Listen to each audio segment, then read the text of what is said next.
I stand in my driveway on retirement day, holding the gold watch they gave me after 37 years at the steel mill. My daughter-in-law, Charlene, walks up with her phone already out, snapping photos of my 1967 Mustang. "I'm selling your car, Tobias," she announces. "You don't need it anymore.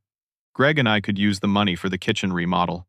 My son stands behind her, silent. I smile. "That's so," I say softly. "By morning, my Mustang will vanish." But not the way she thinks. The retirement party earlier that day had been simple. The way everything at Murphy Steel works in Pittsburgh tended to be. We gathered in the break room during lunch shift, and the guys chipped in for a sheet cake from the grocery store. It had white frosting with blue letters that read "Happy Retirement Tobias" in that generic bakery script. My supervisor, Harold, a man with shoulders like a linebacker and hands scarred from decades of work, presented me with the gold watch. It was lighter than I expected. Probably not real gold. But the gesture mattered more than the metal. 37 years, Harold said, shaking my hand with a grip that still surprised me after all these years. "You never called in sick once in the last 15. That's dedication." The other men clapped, some of them whooping. I'd worked alongside most of them for decades. We'd sweated through summers when the heat from the furnaces made the air shimmer like a mirage. We'd frozen through winters when the wind off the Allegheny River cut through our coveralls like razor blades. We'd shared lunch breaks, family photos, complaints about our backs and knees, and the quiet satisfaction of honest work done well. After the handshakes and the cake, I drove home in my truck. The Mustang waited at home. I always drove the truck to work because I couldn't bear the thought of getting metal shavings or grease on the Mustang's paint. That car was sacred. My house sits in a working-class neighborhood where the homes are small but well-kept. I bought it 40 years ago when I married Helen. We'd saved every penny from my paycheck at the mill and her job at the elementary school where she worked as a secretary. The down payment cleaned us out, but we didn't care. It was ours. We painted the shutters blue together. That first summer, Helen chose the color. She said it reminded her of the sky on a perfect day. I pulled into the driveway and sat in the truck for a moment, looking at the house. Helen had been gone for 3 years now. Hez, 38 now, with the beginning of a paunch that his expensive gym membership apparently wasn't fixing. He wore slacks and a button-down shirt, the uniform of his accounting job at a mid-sized firm downtown. He gave me a wave but didn't smile. Charlene emerged from the BMW like she was stepping onto a red carpet. She wore clothes that I knew cost more than my monthly grocery budget. Her sunglasses probably cost more than my truck payment. She'd never worked a day since marrying Greg 5 years ago. She called herself a lifestyle influencer, which as far as I could tell meant she posted photos of expensive things on the internet and hoped people would care. "Tobias," she said. "Not Dad. Never Dad." She walked past me toward the garage, her heels clicking on the concrete driveway. "We need to talk about your situation. My situation." I'd just retired after nearly 4 decades of loyal work. I owned my house outright. I had a pension and Social Security. My situation was fine. She stopped at the garage door, already pulling out her phone. "Can you open this?" I walked over and lifted the garage door manually. I'd never bothered installing an automatic opener. Helen and I always figured it was an unnecessary expense. The door rolled up with a familiar rattle, revealing the 1967 Mustang Fastback in all its glory. Candy apple red with white racing stripes running from hood to trunk, chrome bumpers that I polished every Saturday, original wheels, original engine, reupholstered seats and black leather that had cost me a month's wages 10 years ago when the originals finally gave out. Charlene immediately started taking photos from every angle. "This is in incredible condition," she said, more to her phone than to me. "I already contacted a collector. He said cars like this can go for $40,000, maybe $50,000. I felt something cold settle in my chest. This wasn't my car to her. It was a dollar amount. "We should go inside and talk," Greg said quietly. He wouldn't look at me. We walked into my living room. Nothing fancy. Furniture that Helen and I had bought piece by piece over the years. Her knitted afghan still draped over the couch. Photos of our life together covered the walls. Our wedding day. Vacations to places we could afford. Greg as a baby, a boy, a young man. Helen's smile in every picture, bright and real. Charlene sat on the couch without being invited, still scrolling through the photos Shed taken. Greg stood awkwardly by the door. I sat in my recliner, the one that molded perfectly to my back after years of use. So, Charlene began, looking up from her phone with a practiced smile, the kind she used in her social media videos. You're retired now, Tobias. That's wonderful. Really? You've earned your rest. I waited. There was more coming. The thing is, she continued, you don't really need that car anymore. You won't be driving to work every day. And honestly, it just sits in the garage. Greg tells me you barely drive it except on Sundays. Sunday drives.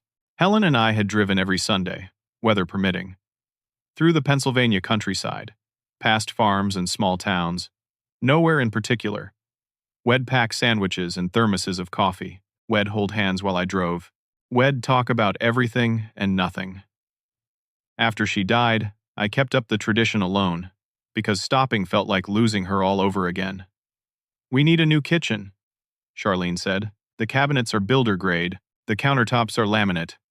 We want marble, and new appliances, and custom cabinets. That's $12,000 just for the countertops. With the car money, we could do the kitchen and remodel the master bathroom too. I looked at Greg. He stared at his shoes. You understand, right, Tobias? Charlene's voice had that edge of impatience she got when people didn't immediately agree with her. The car is just sitting there. We're family. Family helps each other. Family. It helped them before. When they bought their house 5 years ago, a house in a new subdivision that they could barely afford, it'd given them $10,000 for the down payment. When Charlene wanted to go to Paris for their anniversary, it'd given them $3,000. When Greg's car broke down, it'd paid for the repairs. I never asked for the money back. That's what family does. But this felt different. This wasn't asking for help. This was taking something that wasn't theirs to take. I already contacted a collector, Charlene repeated. His name is Donald. Hess coming tomorrow morning at 9 to look at it. I told him about the condition. Hess very interested. You told him about my car, I said slowly, without asking me. Well, I knew you'd see reason, she said, as if this was already settled. I mean, what else are you going to do with it? You're 70 years old. How much longer are you really going to be driving? The implication hung in the air. I was old. Old people don't need cars. Old people should sit quietly and let the younger generation make decisions for them. I stood up. Let me think about it overnight. Charlene's smile faltered. Think about what? Tobias, this is a great opportunity. The market for classic cars is hot right now.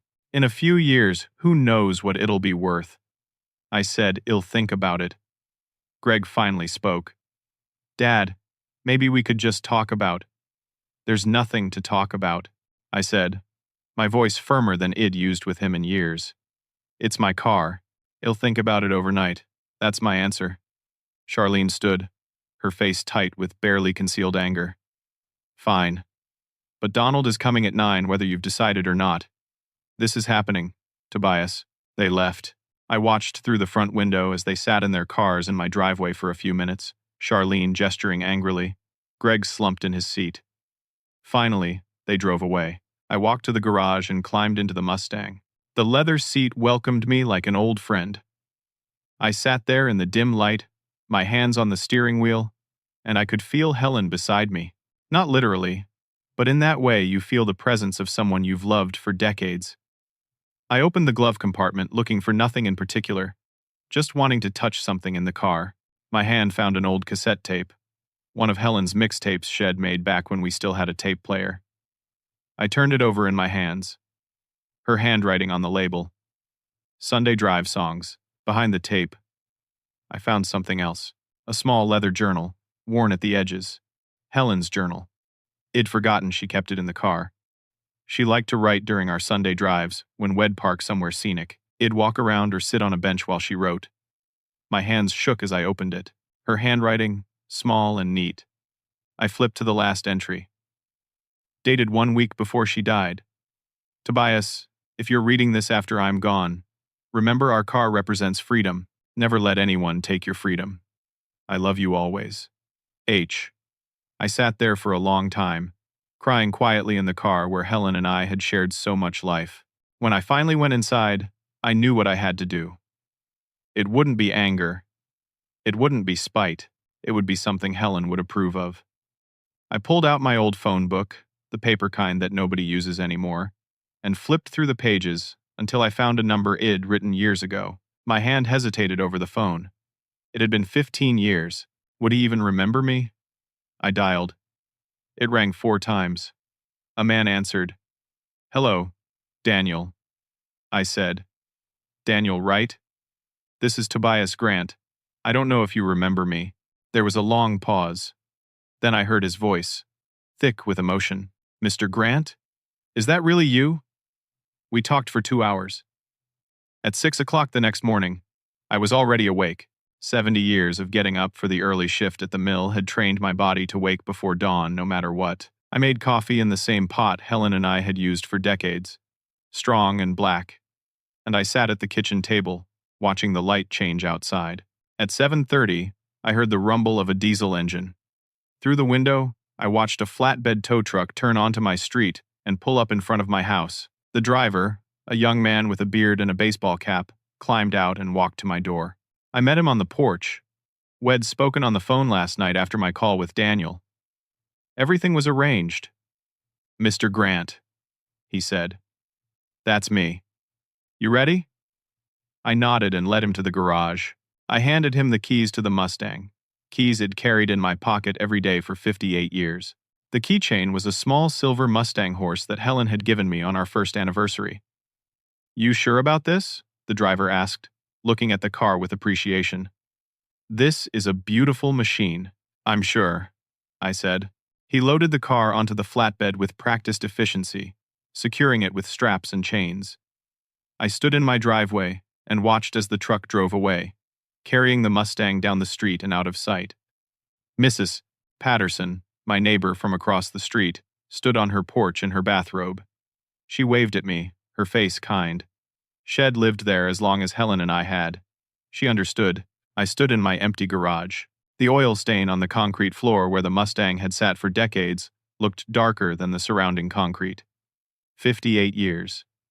That car had been part of my life for 58 years. Longer than my marriage, longer than my career, longer than anything except my own heartbeat. But I felt at peace. At 9 o'clock exactly, Charlene's BMW roared into my driveway. I was sitting on my porch, drinking my second cup of coffee. She jumped out, followed by a man in his 50s wearing expensive casual clothes and driving a luxury sedan that had pulled up behind her. Charlene strode toward me, her face bright with excitement. "Tobias, this is Donald." Hes very interested in the car. "Donald, this is my father-in-law." Donald nodded at me politely. "Mr. Grant, I appreciate you letting me take a look. 67 Mustang fastbacks in original condition are hard to find. Based on the photos, this could be a really significant purchase." Charlene was already walking toward the garage. "It's right in here. The condition is immaculate. Tobias has barely driven it." I stayed seated on the porch. I took a sip of my coffee. Charlene reached the garage and pulled up the door with that familiar rattle. The door rose. The garage was empty, except for some tools on a workbench and the oil stain on the floor. She froze. For a moment, she just stood there, staring at the empty space where $50,000 had been parked. "Where is it?" Her voice was quiet at first, confused. I set down my coffee cup. "It's gone." She spun around. "What do you mean, gone? Where is my money?" "Your money." I kept my voice calm. "It was my car, Charlene." Her face went from pale to red in seconds. "You sold it? You sold it without telling me? That money was supposed to be for our kitchen." Donald, the collector, shifted uncomfortably. "Mom, I'm just here to look at a car. I didn't realize there was a family situation." "There's no situation." Charlene snapped at him. "Hes just a stubborn old man who doesn't understand how families work." She turned back to me. "Where is it, Tobias? Who did you sell it to?" "I didn't sell it." She pulled out her phone, her fingers jabbing at the screen. "Fine, fine. Then where is it?" She put the phone to her ear. I could hear it ringing on speaker. Greg answered after 2 rings. He sounded stressed. "Charlene, I'm at work. Can this? Your father sold the car. she shouted into the phone. The car that was supposed to pay for our kitchen. He sold it behind our backs. I didn't sell it. I said again, louder this time. Greg's voice came through the speaker, confused. Dad? What's going on? Where's the Mustang? I gave it away. Silence. Complete silence. Even the birds seemed to stop singing. Charlene's mouth opened, but no sound came out at first. When she finally found her voice, it came out as a shriek. You gave it away? That car was worth $50,000. Donald cleared his throat. I'm going to go. This is clearly a family matter. He walked quickly back to his car and drove away. I didn't blame him. Charlene stood in my driveway, shaking with rage. Neighbors were starting to come out onto their porches. Mrs. Patterson, the Johnsons from 2 doors down, old Mr. Henderson from the corner house. This was more excitement than our quiet street usually saw. You gave it away, Charlene repeated, her voice dropping to something cold and dangerous. To who? Who could possibly deserve that car more than your own family? Someone who earned it, I said simply. Greg's voice came through the phone, strained. Dad, who did you give the car to? Someone who deserved it more than you. That stopped them both. The truth of it hung in the air like smoke. Charlene found her second wind. She stepped closer to me, her phone held up like she was recording, which she probably was. You know what? Fine. You want to play games? Greg is your only family, your only child. When you get sick, when you can't take care of yourself anymore, who do you think is going to help you? She leaned in closer. We were going to invite you to move in with us next year. When you're too old to manage this house alone, when you need help with doctors and medications and all the things old people need, forget it. You can figure it out yourself. You'll end up in some state nursing home with strangers wiping your behind and stealing your belongings. The neighbors gasped. Mrs. Patterson put her hand to her mouth. Charlene straightened up. Satisfied, Shed delivered the killing blow. Have fun being alone, Tobias. You just chose some stranger over your own flesh and blood. I hope it was worth it. She turned and stormed back to her BMW. The door slammed hard enough that I worried for the hinges. She sat there, waiting. Greg's voice, small and defeated, came through the phone speaker that Shed left on. Dad, Greg, I said, my voice steady. When did you stop being your own man? Silence. Then the line went dead. Charlene started her engine and roared out of the driveway, tires squealing slightly. She made it to the end of the street before I saw the brake lights flash. She sat there idling for a moment, probably waiting for Greg to call her back. Then she drove away. Mrs. Patterson crossed the street slowly, carefully, the way elderly people do when they're unsure of their balance. She's 82, a widow like me, and she'd been our neighbor since the day Helen and I moved in. Tobias, she said gently, are you all right? Better than I've been in years, Dorothy. She patted my arm. I heard what she said. That girl has no shame. You did the right thing, whatever you did. Thank you. Who did you give the car to? She asked, curious, but kind. If you don't mind my asking, I smiled for the first time that morning. Remember those letters I used to write? To that young Marine deployed in Afghanistan. Her eyes widened. Daniel? You gave it to Daniel. I did. She squeezed my arm. Helen would be so proud of you. That meant more than anything Charlene could have said or threatened. After Dorothy went back to her house, I sat alone on my porch for a long time. The street was quiet again. The neighbors had gone back inside. The drama was over, at least for now, but my mind was 15 years in the past. It started in 2010. I was 55 then, still strong, still working full shifts at the mill without feeling it in my bones the next day.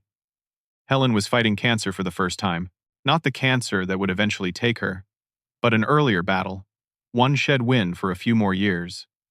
The mill started a program that year. One of the managers had a nephew in the military, and he organized a letter-writing campaign. Workers could volunteer to write letters to deployed soldiers. Most of the guys ignored it. They were too busy, or too tired, or just didn't think about it. But Helen encouraged me. Write to someone, she said one evening while she was resting on the couch, weak from chemotherapy. It'll be good for you. and good for whoever receives it. So I signed up. They gave me a name. Corporal Daniel Wright, United States Marine Corps, deployed to Afghanistan. 19 years old. Infantry. I didn't know what to write at first. What do you say to a teenager carrying a rifle in a desert halfway around the world? I sat at the kitchen table with a pad of paper and a pen, and I felt foolish. Finally, I just introduced myself, told him I worked at a steel mill in Pittsburgh, told him I'd been married 32 years, told him I hoped he was staying safe. It was awkward and stilted, but I sent it. 3 weeks later, I got a letter back. Daniel's handwriting was surprisingly neat for a 19-year-old. He thanked me for writing, said he didn't get many letters, talked about the heat in Afghanistan, how it was nothing like Ohio heat, mentioned he missed his grandmother's cooking, asked what it was like working in a steel mill. That started it. We wrote back and forth once or twice a month. His letters were windows into a world I couldn't imagine. The dust that got into everything. The weight of his gear. The way the stars looked in the Afghan desert. The brotherhood of his unit.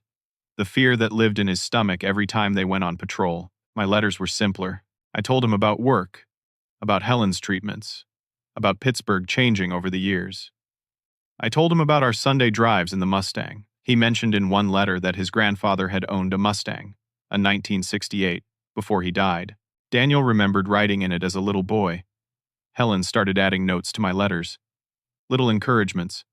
Recipes she thought he might like if he ever got to cook again. She sent care packages. Cookies, socks, books. Daniel's letters back became more personal. He told us his parents had died in a car accident when he was 7. His grandmother raised him. She lived on Social Security and cleaning houses. He joined the Marines to send money home to her, to make something of himself. He was a good kid, you could tell from his letters. Respectful, thoughtful, scared sometimes, but trying to be brave. Greg knew about the letters. I showed him a few. He barely glanced at them. "That's nice, Dad," he'd say, then change the subject. He was busy with his new accounting job, with his dating life. He didn't visit much, even when Helen was sick. In the winter of 2011, everything changed. The letter came from Daniel's commanding officer, not from Daniel himself. That's how I knew it was bad before I even opened it. Corporal Wright had been injured in an IED explosion during a patrol, improvised, explosive device. A roadside bomb. Had lost his right leg below the knee.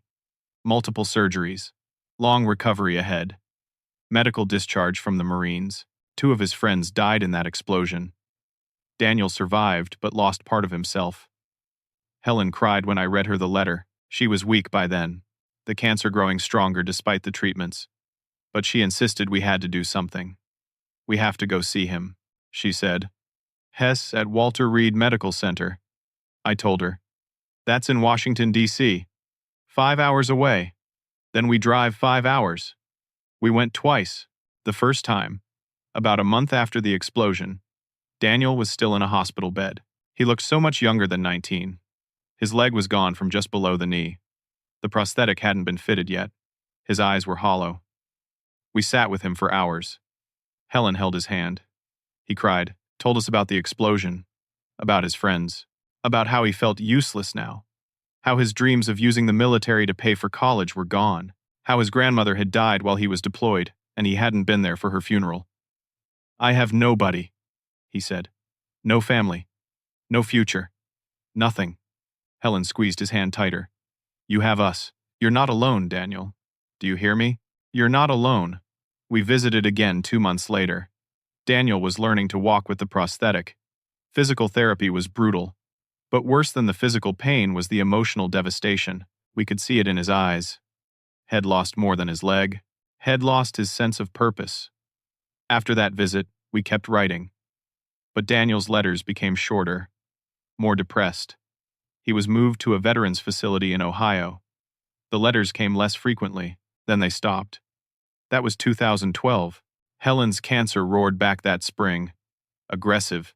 Terminal. My world narrowed to caring for her, to spending every moment I could by her side, to holding her hand while she slipped away from me.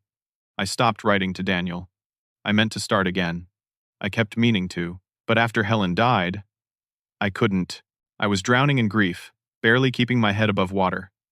Work was the only thing that kept me functional. I'd go to the mill, do my job, come home to an empty house, and sit in silence. Years passed. 2013, 14, 15.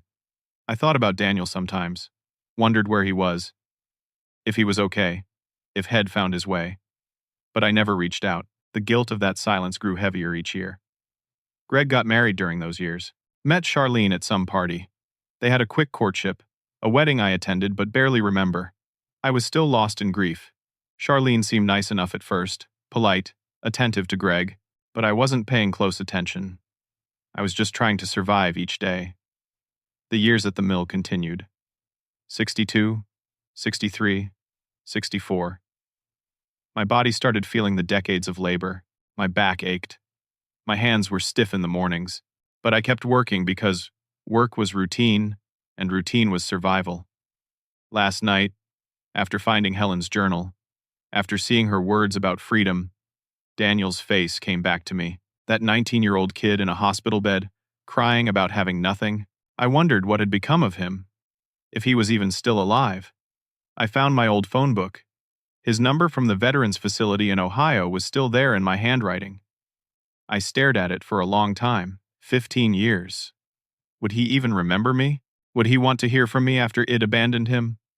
I dialed before I could talk myself out of it. 4 rings. A man answered. Hello. Daniel. My voice shook. Daniel, right? This is Tobias Grant. I don't know if you remember me, but I used to write to you when you were deployed. You were in the Marines. You were injured and I visited you at Walter Reed. This was back in 2011, and I know it's been a long time, and you probably don't. Mr. Grant. His voice cut through my rambling. Is that really you? It's me. There was a sound on the other end. A choked sob. Then, laughter. I can't believe it, Daniel said. I can't believe you called. I've thought about you and Mrs. Grant so many times over the years. How is she? How are you? I told him. About Helen's death. About my retirement. About my life. And then I listened. Daniel talked for over an hour. He was 33 now.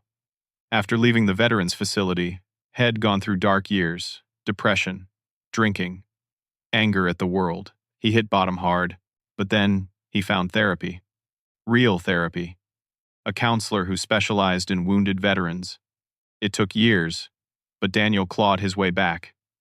He got sober. He went to school using VA benefits. He became a counselor himself, working at a veterans center in Columbus, Ohio. He helped other wounded soldiers adjust to civilian life, guided them through the darkness Head survived. Mr. Grant, he said, his voice thick with emotion, those letters you and Mrs. Grant sent, those visits to the hospital, they saved my life.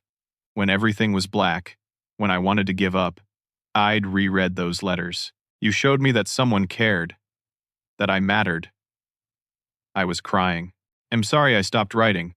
When Helen got sick, I don't apologize, he said firmly. You gave me hope when I needed it most. That's more than most people get. We talked about his work, about the veterans Head helped, about finding purpose in pain. And then I asked, almost casually, do you still love Mustangs? He laughed.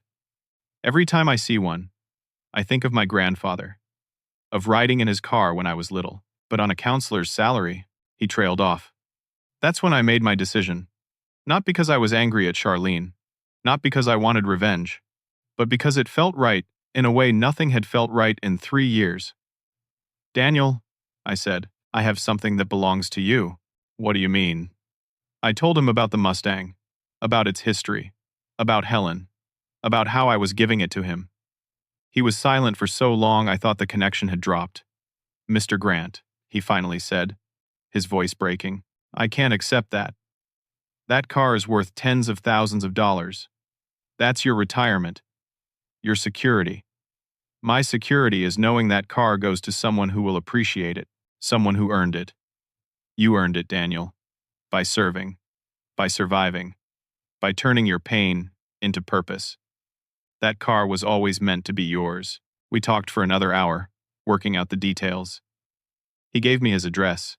I arranged for the transport, and this morning, I watched the Mustang roll away on that flatbed, headed to Ohio, to Daniel, to its new purpose. Sitting on my porch now, remembering all of this, I felt Helen's presence again.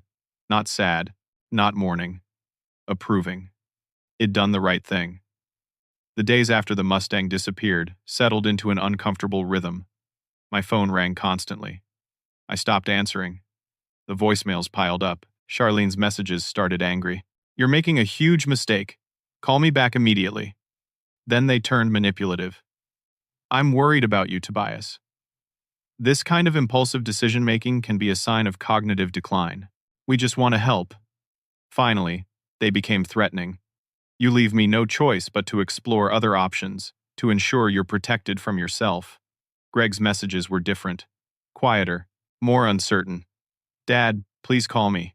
We need to talk. I don't understand what's happening." I deleted them all. On the third day, Dorothy Patterson knocked on my door with a casserole. She made the best tuna noodle casserole in 3 counties, a recipe she'd shared with Helen years ago. "You need to eat," she said, handing it to me still warm. "And you need to know what Charlene is doing." I invited her in. We sat at my kitchen table. "She's posting on that internet thing she does," Dorothy said, wrinkling her nose.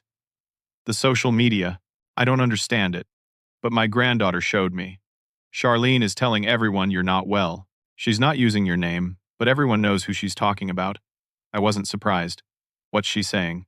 That elderly family members sometimes make irrational decisions. That it might be time to discuss cognitive capacity and power of attorney. That ungrateful parents don't appreciate their children's sacrifices. Dorothy shook her head. "It's shameful." "She wants my money," I said simply. "Or what she thinks is my money. The house, the pension, whatever she imagines I have. She's been calling your relatives too," Dorothy added. "Your sister Martha called my house looking for you when you didn't answer your phone. I told her you were fine and gave her the whole story." Martha, my younger sister, 72 now, living in a retirement community in Florida. We talked every few weeks. I should have called her myself.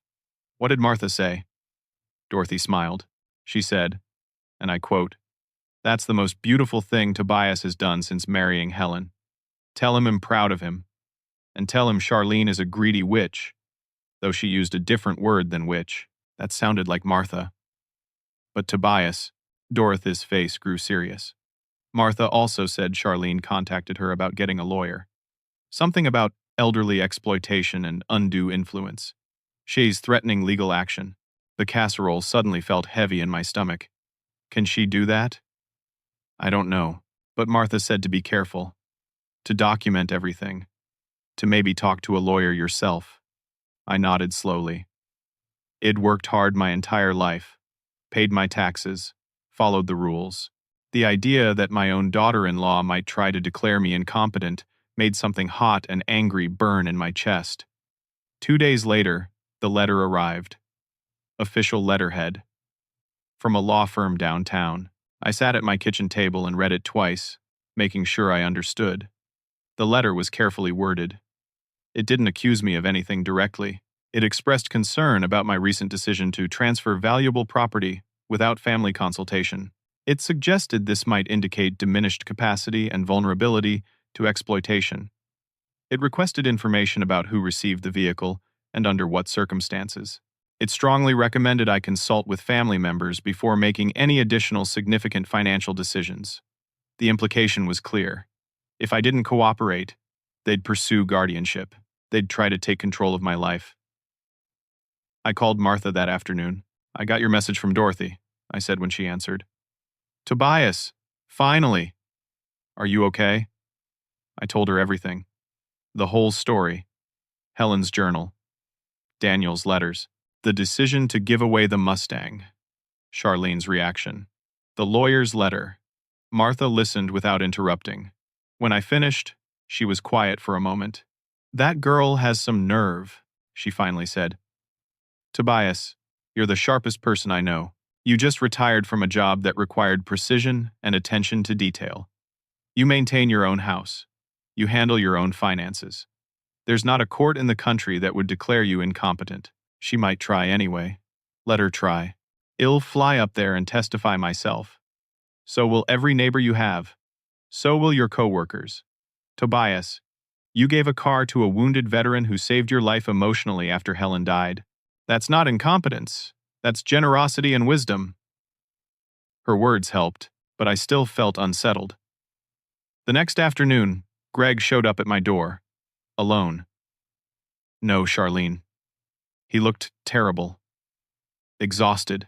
His shirt was wrinkled. He had circles under his eyes. Can I come in? He asked quietly. I stepped aside and let him enter. We sat in the living room. He looked around like he was seeing it for the first time. The photos of Helen, the Afghan's shed knitted, the simple, worn furniture that held decades of memories. Dad, he started, then stopped. Started again. I don't know how to say this. I waited. Charlene is furious. She's talking about lawsuits and guardianship and elder abuse. She's contacted lawyers. She's posting online. She's called everyone we know. I know. He looked surprised. You know, your Aunt Martha told me. The neighbors told me. I got the lawyer's letter. Greg put his head in his hands. This is insane. This whole thing is insane.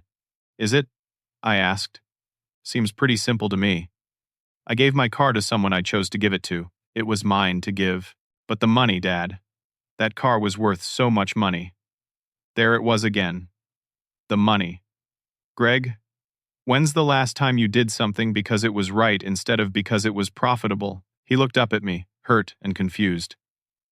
What? When's the last time you made a decision based on values instead of dollars? I make good decisions. I'm responsible. I have a career. A house you can't afford. A wife who spends more than you make. A life built on debt and appearances. His face flushed red. You don't know anything about my life. I know you visited your dying mother twice in 3 years. I know you've asked me for money 4 times since you got married, but never once asked how I was doing after she died. I know you stood silent in my driveway while your wife told me I'd end up in a nursing home as a threat. Greg stood up. I can't afford to just give away $50,000. Not everyone can do that. I stood too. Your mother and I raised you on a mill worker's salary. We never had much. We drove the same car for 58 years. We took modest vacations. We darned socks instead of buying new ones. But we had values, Greg. We had integrity. We knew the difference between price and worth. I'm trying to build a life. On what foundation? Debt? Appearances? Your wife's Instagram followers. He stared at me, breathing hard. For a moment, I thought he might yell, might storm out. Instead, his shoulders slumped. I don't know who I am anymore, he said quietly. Those words hung between us.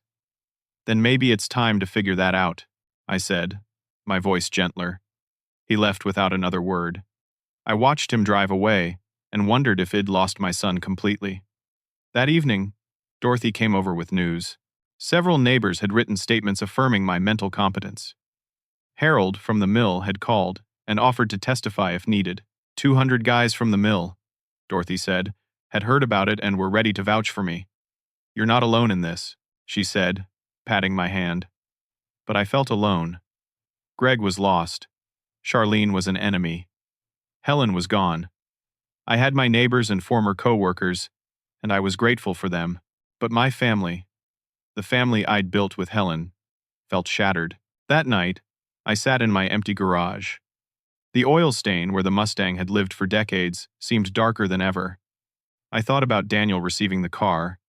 I wondered what Head thought when it arrived. I wondered if I'd done the right thing. Then I remembered Helen's words in her journal. About freedom. About never letting anyone take it. I'd made the right choice. The next morning, a letter arrived. Not from a lawyer. Not from Charlene. A handwritten envelope with an Ohio postmark. I opened it with shaking hands. Mr. Grant, I don't have words. The Mustang arrived yesterday. I stood in the parking lot of my apartment building and cried. My neighbors thought something was wrong.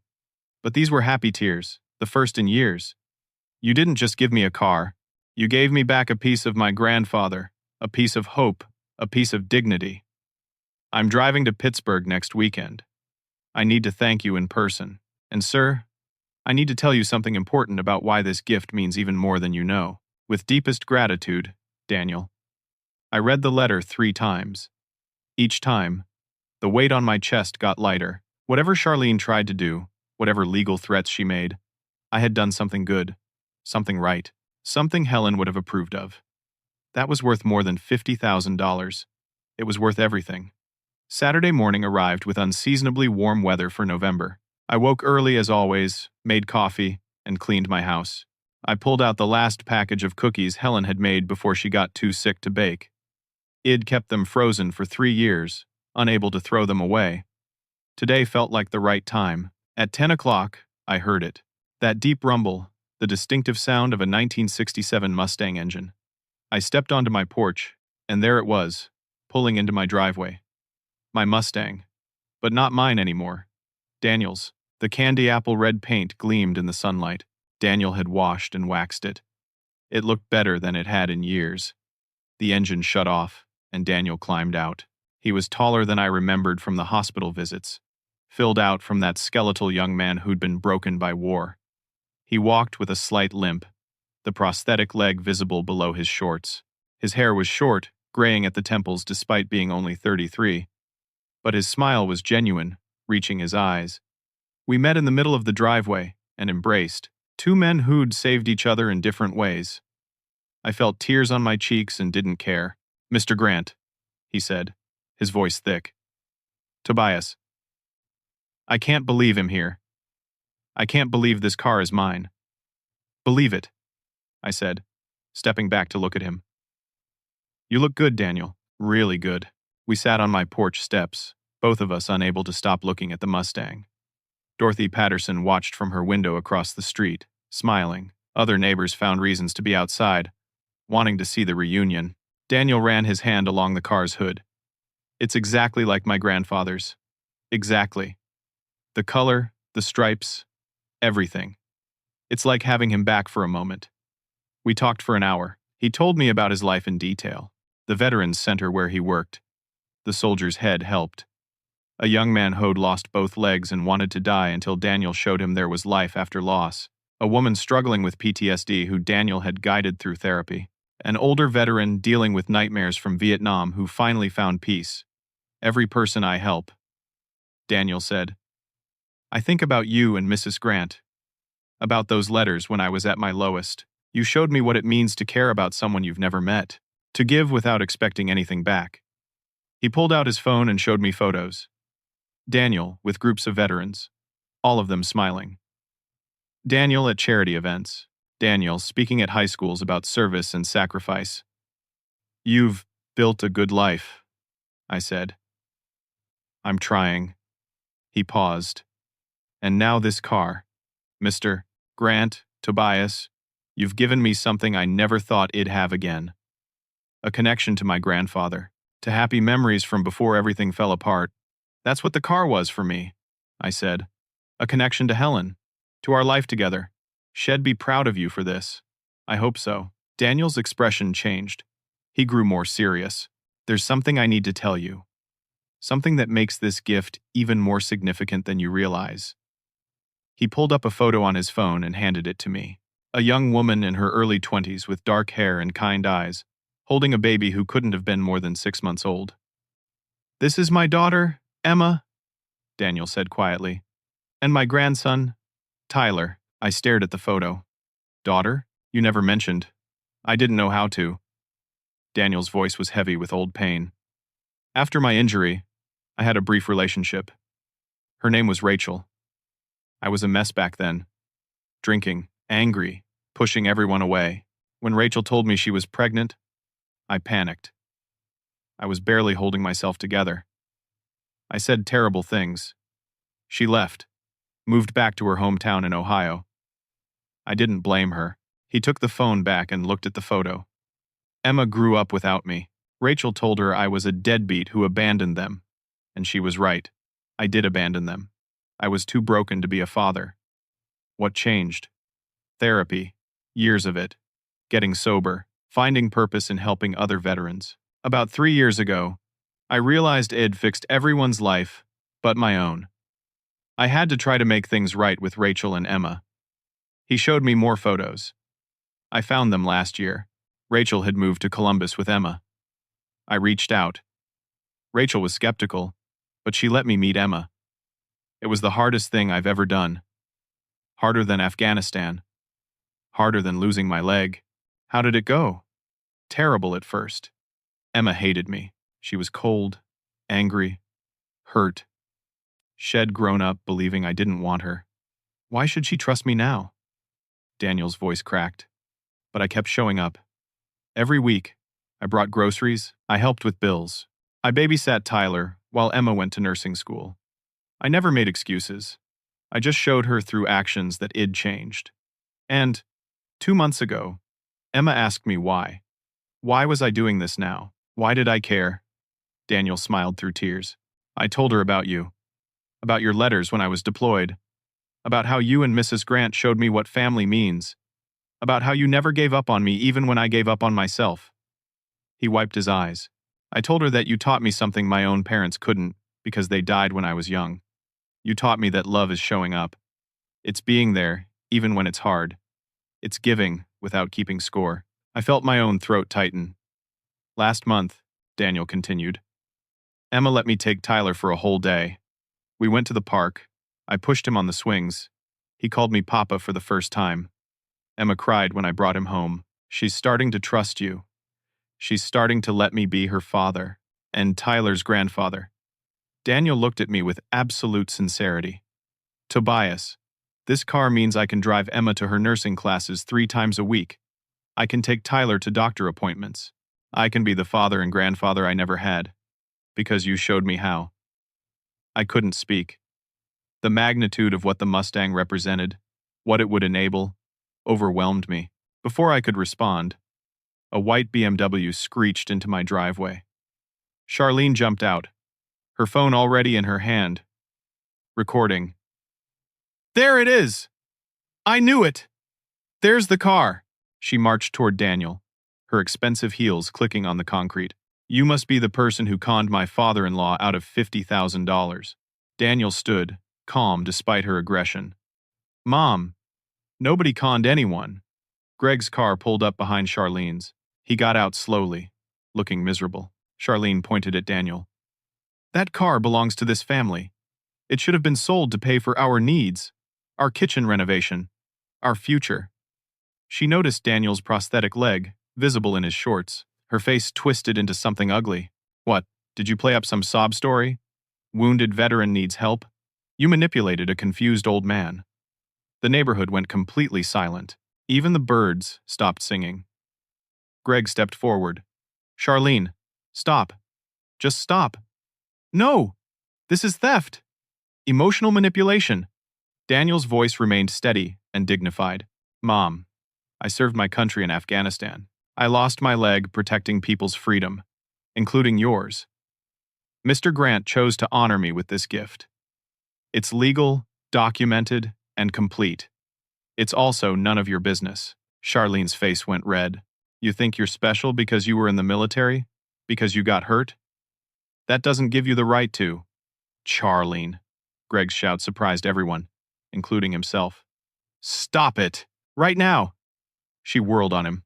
Don't you dare take his side! That's your inheritance, he threw away. It wasn't my inheritance. It was Dad's car. His decision, Dorothy Patterson shouted from her porch. Tobias is sharper than you'll ever be, sweetheart. Other neighbors murmured. Agreement. The Johnsons. The Kowalskis. Mr. Henderson. They'd all heard enough. Charlene realized she was being watched. Recorded on someone else's phone now. She tried to change tactics. I'm just concerned about elderly exploitation. When someone makes irrational decisions, the only irrational thing, Dorothy called out, is you thinking you had any right to that car. Charlene's carefully constructed image crumbled. She looked around at the neighbors who'd known Tobias and Helen for 40 years, who'd watched them build a life of integrity and kindness. She was the outsider here, the interloper. She turned back to her BMW, then stopped and looked at Greg. Are you coming? Greg stood there, looking at his father, at Daniel, at the neighbors watching. For the first time in 5 years, I saw something shift in his face. A decision being made. "No," he said quietly. "I'm staying." Charlene's mouth dropped open. "What?" "I'm staying here. With my father. You can go." "Greg, if you don't come with me right now." "Then what?" Greg's voice was stronger now. "You'll leave me? Maybe that's for the best." Charlene's face went through several emotions. Shock, anger, calculation. She realized Shed overplayed her hand.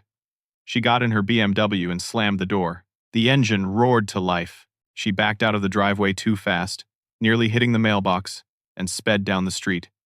The neighbors began to clap. First Dorothy, then the Johnsons, then others. They were applauding Greg for finally standing up for himself. Greg looked stunned by what had just done. Daniel walked over to him and extended his hand. That took courage. Greg shook it, tears in his eyes. "I'm sorry. For everything. For how she treated you. How she treated my dad. I should have stopped it sooner." "You stopped it when it mattered," Daniel said. The three of us stood there in my driveway, and for the first time in years, I felt like I had my son back. After Charlene's dramatic exit, the neighborhood slowly returned to normal. Dorothy brought over lemonade. The other neighbors drifted back to their houses, satisfied with the outcome. Daniel excused himself to walk around the block, giving Greg and me privacy. Greg and I sat on the porch steps where Id sat with Daniel earlier. Father and son, with decades of distance between us that needed bridging. For a long time, neither of us spoke. We watched Daniel walk down the street, stopping to admire gardens, waving at neighbors who came out to introduce themselves. "I'm sorry, Dad."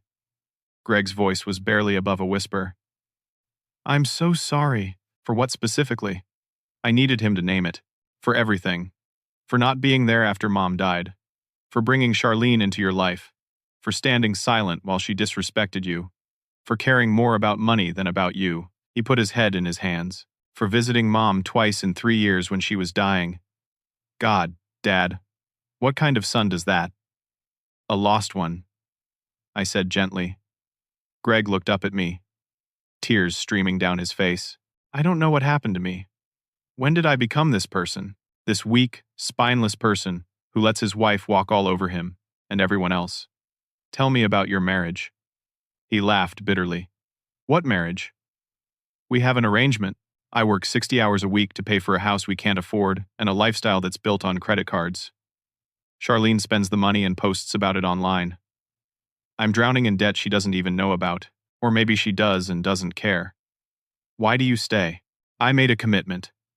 For better or worse. I thought about that. Your mother and I had plenty of worse times.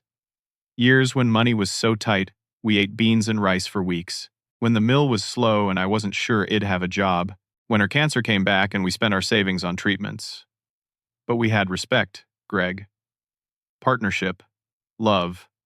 We faced the worst times together. As a team. Do you have that with Charlene? No. The word came out flat and defeated. I have a beautiful house I'm afraid to live in because I might mess it up. I have a wife who sees me as a paycheck. I have a life that looks perfect on social media but feels empty every single day. That's not a marriage, son. That's a prison. Greg nodded slowly. I know. I've known for a while. But I didn't know how to get out. How to change. I felt stuck. Daniel returned from his walk, carrying 3 bottles of water from the corner store. He sat on the step below us and handed us each a bottle. Thank you for letting me give you 2 space, Daniel said, but I wanted to come back because I think I have something to share that might help. Greg looked at him with red, tired eyes. How did you do it? How did you rebuild your life after losing everything? Daniel took a long drink of water. Considering his answer, I hit absolute bottom, lower than you can probably imagine. I was homeless for 3 months, living in my car, then sleeping in a park when I lost the car, drinking everything I could get my hands on, pushing away everyone who tried to help. I wanted to die, but I was too much of a coward to do it. What changed? Greg asked. A counselor at the VA hospital. Guy named Marcus. He was a Vietnam vet, had his own demons. He found me sleeping behind a dumpster one night and didn't lecture me or judge me. He just said, "When you're ready to stop running from yourself, here's my number." Daniel smiled at the memory. I kept that number in my pocket for 2 months. Finally called him at 3 in the morning, drunk and suicidal. He came and got me, took me to the hospital, stayed with me through detox. Then he said something I'll never forget. "You can't build a new life on the foundation of the old one. Sometimes you have to burn it all down and start from scratch." Greg leaned forward. "How do you start from scratch?" "First, you get honest. Brutally honest. About who you are, what you've done, what you really want. Not what you think you should want, but what actually matters to you. I don't even know what that is anymore." "Then that's where you start." Figuring that out, Daniel looked at him with compassion born from experience. "I spent a year in therapy before I made any major decisions. I worked on myself, got sober, dealt with my anger, my guilt, my shame. Once I had a foundation of health, I could build a real life." "I'm not addicted to anything," Greg said. "Aren't you?" I asked gently. "Maybe not substances, but maybe to approval, to keeping up appearances, to avoiding conflict." Greg stared at me, then slowly nodded. "Yeah, maybe I am." We sat there as the afternoon sun began its descent. Dorothy brought over sandwiches. We ate on the porch, the three of us, talking about life and choices and second chances. Daniel shared more of his story, the years of therapy, the slow, painful work of becoming a whole person again, finding his calling in helping other veterans. The moment he decided to reach out to Rachel and Emma, knowing they might reject him. "The hardest thing I ever did," Daniel said, "was knock on Rachel's door and face Emma. I was terrified, but I knew I had to try. Not because I deserved forgiveness, but because they deserved to have the chance to know who it'd become." "Did Emma forgive you?" Greg asked. "She's working on it. Forgiveness isn't a light switch, it's a process. But she's letting me be part of her life now, part of Tyler's life. That's more than I ever hoped for." Evening came. Daniel prepared to drive back to Ohio, promising to return soon with Emma and Tyler. We took photos by the Mustang. Greg shook Daniel's hand again. "Thank you," Greg said, "for your service, for your story, for showing me that it's possible to change." After Daniel left, Greg told me he couldn't go home. "Not yet." I made up the couch for him. We stayed up late, talking like we hadn't in decades. He told me about the financial pressure, the constant demands, the feeling of never being enough for Charlene. I listened without judgment. The next morning, Sunday, Greg made us breakfast, eggs and toast, simple and good. Then he said he needed to go home and face Charlene. "What are you going to say?" I asked. "The truth. That I'm done living this way." He drove to the house he could barely afford. I stayed home and waited. 2 hours later, he called me. "I told her," he said, his voice shaking. "I told her we need to sell the house, move to something we can afford, and that she needs to get a job." How did she react? She laughed at first. Thought I was joking. When she realized I was serious, she said, "If I'm going to ruin her life, then she wants a divorce." I heard the pain in his voice. "How do you feel about that?" "Scared. Relieved. Free." He took a shaky breath. I told her okay. If she wants a divorce, we'll get divorced. But either way, this life of debt and pretense is over. "Where are you now?" "Sitting in my car in a parking lot. I can't go back in that house. It doesn't feel like home. It never did." "Then come here. This is your home. It always has been." 20 minutes later, Greg pulled into my driveway. He got out with a small duffel bag and the look of a man who'd just survived a battle. "She's calling a divorce lawyer tomorrow," he said. "She's furious. Said he'll regret this. That I'm throwing away everything we built." "What did we build, though?" I asked. "Debt? Appearances? A beautiful cage." "Exactly." Greg smiled for the first time all day. "That's exactly what I said to her." We went inside. He unpacked his small bag in his old bedroom, which I'd kept exactly as it was when he moved out 15 years ago. Posters on the walls, trophies from high school, a twin bed with a quilt Helen had made. I forgot how small this room is, he said, looking around. It's enough, though, I said. Sometimes enough is exactly what we need. That night, we ordered pizza and watched a baseball game on television. Simple. Easy. The way things used to be before life got complicated. Dad, Greg said during a commercial break, why did you really give Daniel the car? I thought about it. Because Helen's last words to me in her journal said that car represented freedom, and I realized freedom isn't something you hoard. It's something you give away. Daniel was trapped in his past, in his pain. That car gave him freedom to build a future with his daughter and grandson. That's what Helen would have wanted. Charlene said, "You were a foolish old man." Maybe I am. But I'm a foolish old man who knows the difference between price and value. What's the difference? Price is what something costs.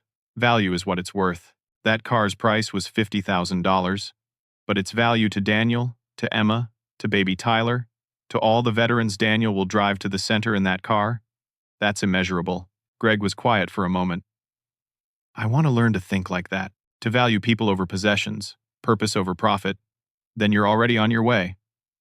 Over the next weeks, Greg and Charlene's marriage officially ended. She moved back to her parents' house in another state, still posting on social media about being wronged. Greg sold the oversized house and moved into a modest townhouse 15 minutes from my place. He started therapy. Real therapy, dealing with years of people-pleasing and loss of self. He visited me 3 or 4 times a week. We had dinner together, watched games, talked about everything and nothing. I watched my son transform. The exhausted, defeated man who'd stood in my driveway that day slowly became someone stronger, more confident, more at peace. He started dating again, carefully this time. Met a woman named Angela who taught 3rd grade and lived in a small apartment and drove a 10-year-old Honda. She was kind, grounded. Nothing like Charlene. When he brought her to meet me, I approved immediately. She's good people, I told him after she left. Helen would have liked her. I think so too, Greg said, smiling. 6 months after I gave away the Mustang, Daniel drove back to Pittsburgh. This time, he brought Emma and Tyler. I prepared for their visit like it was the most important day of my life. Made sure the house was clean. Bought ingredients for Helen's famous pot roast. Set the table with the good dishes. When the Mustang pulled into my driveway at noon on a Saturday, I felt my heart swell. Daniel got out first, then helped Emma out of the passenger seat. She was beautiful, with her father's kind eyes. She lifted Tyler from his car seat. He was bigger now, 7 months old, with a tuft of dark hair and a gummy smile. "Mr. Grant," Emma said, walking up to me with Tyler in her arms. "I've heard so much about you. Thank you for everything you've done for my dad. For our family." I reached out and Tyler grabbed my finger with his tiny hand. Strong grip. "You have your grandfather's strength," I told him. We had lunch together. Emma, Daniel, Tyler, Greg, Angela, Dorothy Patterson, and several other neighbors who'd become like family. My small house was filled with laughter and conversation and life in a way it hadn't been since Helen died.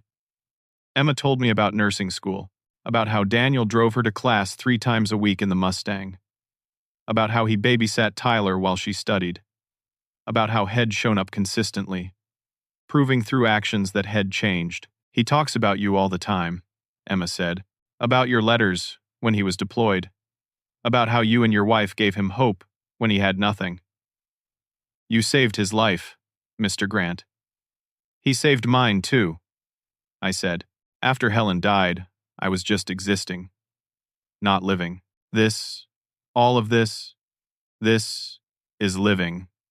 After lunch, Daniel showed me photos on his phone. The Veterans Center where he worked had expanded their programs using the Mustang. They'd started a car maintenance class. Veterans learned basic auto repair as therapy, working with their hands, finding purpose in fixing things. The Mustang was the centerpiece, the car everyone worked on, learning together. One of the guys in the program, Daniel said, his name is Marcus, had been homeless for 2 years. Learning to change oil and replace brake pads gave him skills. He got a job at an auto shop last month. Has an apartment now. A paycheck. A future. Because of the car? Because of what the car represents. Hope. Second chances. Someone caring enough to give something valuable away because it was the right thing to do. Tyler fell asleep in my arms after dinner. I sat in my recliner, this tiny baby breathing softly against my chest. And I understood what Helen had meant about value. This moment, this connection, this little life, who would grow up with a grandfather who was present because I'd given him the freedom to be there. This was value beyond any price. As the evening ended and everyone prepared to leave, Greg pulled me aside. Dad, I've been thinking about something. What's that? I want to volunteer at Daniel's Veterans Center. Maybe teach a financial literacy class. Help these guys learn to manage money so they don't end up broke like I almost did. I put my hand on his shoulder. Your mother would be proud of you. I hope so. I'm trying to be someone worthy of the lessons you both taught me. After everyone left, I sat alone in my quiet house. But it didn't feel empty anymore. It felt full. Full of memories of Helen. Full of the afternoon's laughter. Full of purpose and connection and love. I looked at the photos Wed taken, Daniel and Emma and Tyler, Greg and Angela, the neighbors who'd become family. All of us connected by a car that was now out in the world, creating ripples of good that would extend far beyond anything I could measure. That's when I knew, absolutely knew, that I'd made the right choice. The months that followed brought changes I never anticipated. Not dramatic changes, but the kind that matter, the quiet, steady kind that rebuild a life one day at a time. Greg's divorce finalized in December. Charlene got some money from the sale of the house, and she moved to California, where she could be a real influencer, according to her final social media posts. Greg moved into his townhouse and began the work of building a life based on what he valued rather than what looked impressive. He started teaching that financial literacy class at Daniel's Veterans Center. Every Tuesday evening, he'd drive to Columbus, stay overnight in a cheap hotel, teach his Wednesday morning class, then drive back. He used his accounting skills to help veterans set up budgets, understand credit, plan for their futures. He told me those Wednesday mornings gave him more satisfaction than any promotion at his firm ever had. By February, he and Angela were serious. She was nothing like Charlene. Practical, warm, content with simple things. When she came to Sunday dinners at my house, she'd help clean up without being asked, and she'd sit with me looking at old photos of Helen, genuinely interested in the stories. Your wife had kind eyes, she said once, looking at a photo from 1972. You can tell she was a good person just from her smile. She was the best person, I said. In March, Daniel called with news. Emma had passed her nursing boards. She'd gotten a job at a hospital in Columbus. Her first paycheck allowed her to move out of her cramped apartment into a better place with a real bedroom for Tyler. She asked me to come see the new place, Daniel said, his voice choked with emotion. She wanted my opinion on furniture. Dad advice, she called it. Mr. Grant. She called me Dad. That's wonderful, Daniel. It's because of you. Because of what you taught me about showing up, about being present, about loving without keeping score. You did the hard work. I just wrote some letters. Those letters saved my life. And the car gave me the ability to be the father I should have been from the start. I hung up feeling grateful. Not just grateful that Daniel's life was coming together, but grateful that I'd played a small part in it. Spring came. My garden, Helen's garden, bloomed. Dorothy Patterson helped me plant new flowers. Other neighbors stopped by regularly. My small house became a gathering place for Sunday dinners, for birthday celebrations, for no reason at all except community. In April, Daniel drove to Pittsburgh again, this time with Emma, Tyler, and someone new. A woman named Jennifer, a nurse at Emma's hospital. Daniel had started dating her, carefully, honestly, telling her his whole story up front. She accepted him, prosthetic leg, and complicated past, and all. We had a cookout in my backyard. Greg and Angela came. Dorothy and the Johnsons and the Kowalskis.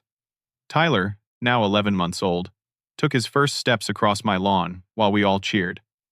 This house has good energy. Jennifer said to me while we were setting out plates. You can feel the love here. My wife, I said. She filled it with love for 40 years.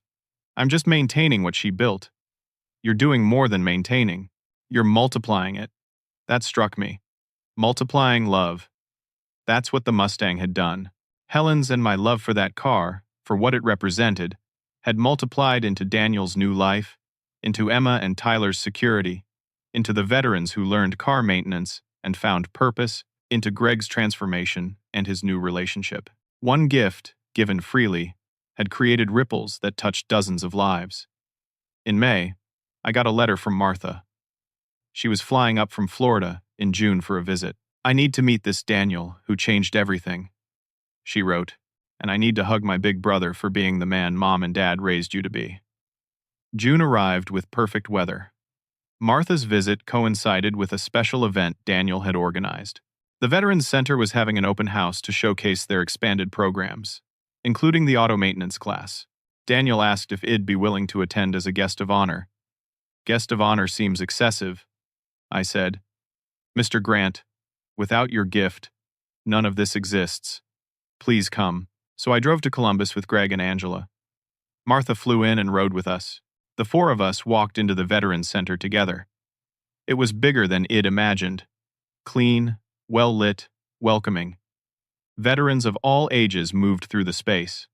Some in wheelchairs, some with prosthetics, some with invisible wounds, all of them working on their healing. Daniel met us at the door and gave me a tour. The counseling rooms where he worked with veterans one-on-one, the group therapy space, the job training center, and finally, the garage. There sat the Mustang, hood open, surrounded by half a dozen veterans learning about engine maintenance. Marcus, the formerly homeless vet Daniel had mentioned, was leading the class. He looked up when we entered and smiled. You must be Mr. Grant, he said, wiping his hands on a rag. Daniel talks about you constantly. Sir, this car changed my life. Learning to work on it gave me skills. Skills got me a job. Job got me an apartment. I've been sober 4 months now. I owe you everything. You owe me nothing, I said. You did the work, but you planted the seed. The open house was beautiful. Veterans gave testimonials about their healing journeys. Families shared stories of transformation. Daniel spoke about the power of connection and community and second chances. Then, he called me to the front. I want to introduce someone, Daniel said to the crowd of about 70 people. This is Tobias Grant. 15 years ago, when I was deployed in Afghanistan, Tobias started writing me letters.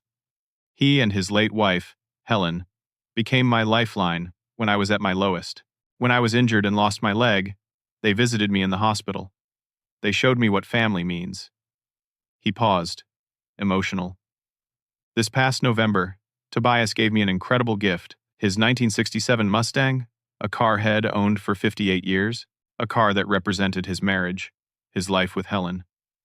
He gave it to me not because he had to, but because he saw that it could mean more in my hands than sitting in his garage. Daniel gestured to the Mustang. That car allowed me to rebuild my relationship with my daughter, to be a grandfather to my grandson, to start this auto maintenance program that's helped veterans find purpose and employment. One gift, given freely, has changed dozens of lives. People applauded. I felt embarrassed and proud simultaneously. But more than the car, Daniel continued, Tobias taught me something essential. He taught me that real wealth isn't measured in dollars. It's measured in the lives you touch, the love you give away, the difference you make. That's the legacy of Helen and Tobias Grant. After the event, we went to dinner.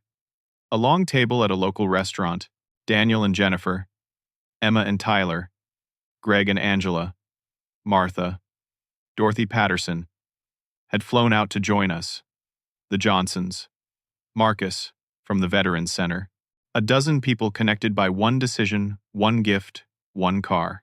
Emma stood and raised her glass. To Tobias, for showing us all what generosity really means. Everyone echoed the toast. I felt tears on my cheeks. Later, as the evening wound down, Greg pulled me aside. Dad, Angela and I have something to tell you. They looked at each other, smiling nervously. We're engaged? Greg said. I proposed last week. I wanted to tell you in person. I hugged them both. Your mother would be thrilled. We want a small wedding, Angela said. Just family and close friends. Nothing fancy. Nothing expensive. Just real. That sounds perfect. And Dad, Greg added, I've been thinking. I want to downsize further, move into something even smaller. Angela and I have been talking about simplifying our lives even more, living with less so we can give more. You're learning, I said, proud beyond words. The summer passed in a blur of happy moments. Greg and Angela's simple wedding in Dorothy's backyard. Tyler's first birthday party at my house. Daniel proposing to Jennifer by the Mustang at the Veterans Center. Martha visiting twice more because she loved seeing how happy I was. In September, I turned 71. Greg and Angela threw me a birthday party. Daniel drove up from Columbus with Emma, Tyler, and Jennifer. The house was full of people I loved, people who loved me back. As I looked around at the celebration, I thought about Charlene's words from that day in my driveway almost a year ago, about how I'd end up alone in a nursing home, about how I'd made a terrible mistake. I wasn't alone. I was surrounded by family. Not all of it blood, but all of it real. And the Mustang?